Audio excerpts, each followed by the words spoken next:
Aloha and welcome. Happy Friday.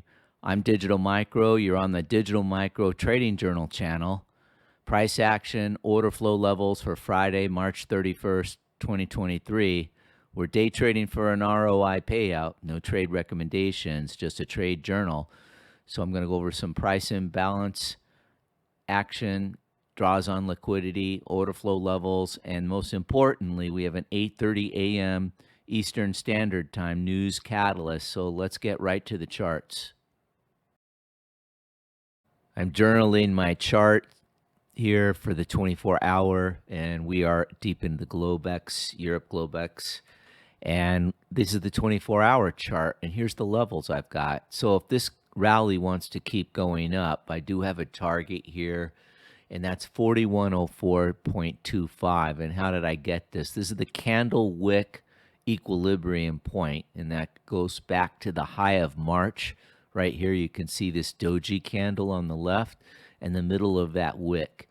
So that's a gap zone target that I've got. These two red lines are the new day open gap, and then yesterday you can see we had a smaller range bar than we did Wednesday and Thursday and Tuesday. This created a BC, a buy side imbalance, sell side inefficiency, fair value gap. So I've got this denoted with the yellow rectangle, and this blue dot is the 3-day rally volume weighted average price coming in at 40.59, and that is right here. And then right below it is 40.57.25. That's the Q1 T+2 close.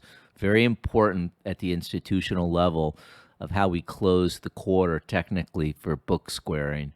And then the other last thing is the FOMC day. When we had the rate hike, I marked off a volume weighted average price. And even with where we're at right this minute as I shoot this video, that level is 4,011.25. So big difference between where we're at currently at 4,087 and this lower VWAP. So those are my levels. Let's do next chart, 60 minute. Okay, 60 minute. So I've transposed this 24-hour fair value gap below that we already discussed. And right here, this is the March 6th new week open gap. And look at the distance between that new week open gap here and then way below here, the March 27th new week open gap on the week we're on. So quite a rally.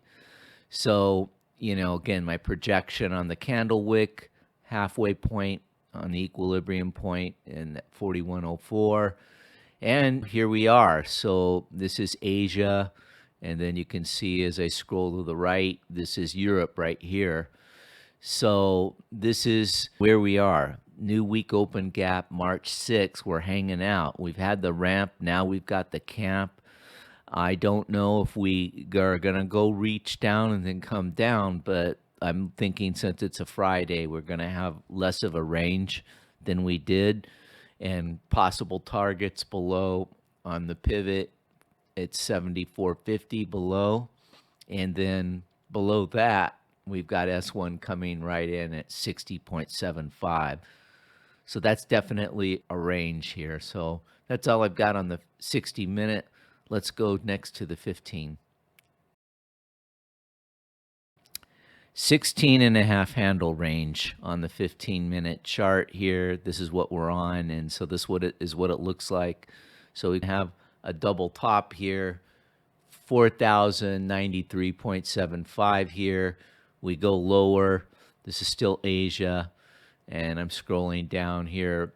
A half hour after Europe Globex happens, we reach a low for the session, and that low 78 corresponds with the relative equal low here right after we open the extended electronic hour for Globex. So here, so that's the range. Again, new week open gap of March 6th. We're having price. It's very attracted like a magnet to this zone. And you can see here the yesterday's RTH open and then the March 31st new day open gap. So those are the zones, 15-minute. As far as the volume weighted average price on day 2, that comes in at 76.50.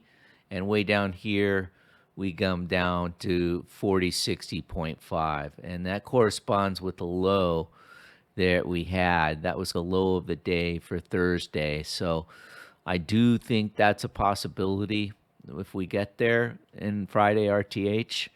So I'll be looking for these zones. And then I still have that March 6th candle wick equilibrium for March 6th as a upper reach target. So that's the 15 minute. Let's check on the Renko. Okay, this Renko chart has what we've done so far on the Globex for Friday, and you can see it's way different than yesterday's Globex, where we were just jamming up this upper blue Keltner. Follow my cursor here on the crosshair, just a jam job up here, and then we do go lower in the RTH, and that's that 60 level, 6150. We come back up right at the close above the red line. So currently the blue Keltner above us is 41.050, very close to that area that was the target at 41.04. You can see this gold line that marks the spot. And then the lower blue Keltner is 40.55. Again, a lot of confluence that's close to the fair value gap on the 24-hour. It's above it, but still it's in a zone. And you see the VWAPs for day 1, day 2, and day 3. So again, nothing really to glean here on the Renko, but I like to just check into it a few times a day just to get my bearings on where it is with these blue lines and the red line. So that wraps the chart review for Friday, end of the week. It's been all about the bulls and the green. They have the ball, and again, this too shall pass. It's been very sloppy ranges, and I've had to just be very cautious as I changed this week from the small cap Russell to the S&P 500. But I am very grateful I did it. And thanks again for watching. Take care. And if you haven't already, please subscribe. And to the loyal subscribers I've got, I really want to say thank you so much. A big mahalo. Take care. Bye.